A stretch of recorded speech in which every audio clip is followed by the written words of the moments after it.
चहले नहीं देव घर चढ़ावे जल गे छोड़ चल घरबा में करही की छौड़ी बैठल गे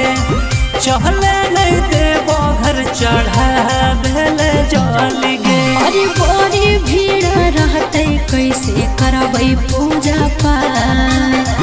हमारा घुमावे पर तो धर के तोरा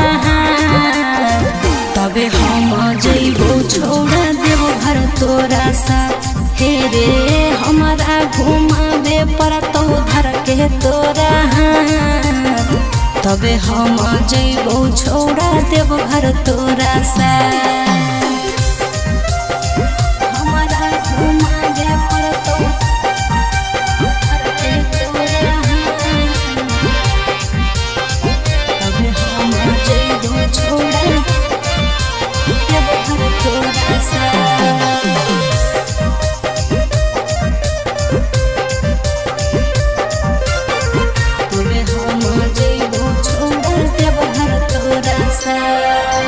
कबो नहीं गेलिए छोड़ा बाबा के नगरिया छोड़ा देवी हाँ जदी भूल जेबै डगरिया चिन्हता नहीं कर साथ रहबो हर पल गे एक साथ ढरबही भोला बाबा जी पर झल गे। अरे कहाँ रुकबै छोड़ा जब होई जैतोरा हमारा घुमावे पर तो धर के तोरा तबे हम जइबो छोड़ा देव घर तोरा साथ हे रे हमारा घुमावे पर तो धर के तोरा तबे हम जइबो छोड़ा देव घर तोरा साथ हमारा घुमावे पर तो धर के तोरा तबे हम जइबो छोड़ा देव घर तोरा साथ।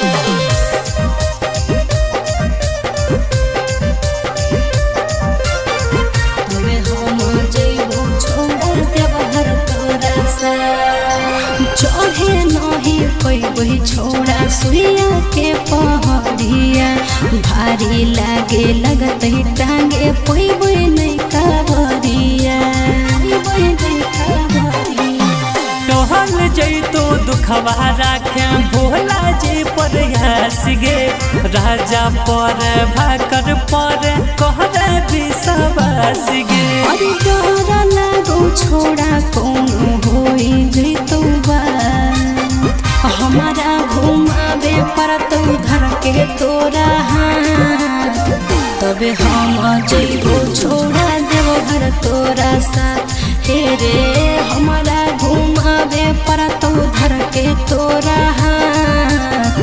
तबे हम जइबो छोड़ा देव घर तोरा साथ।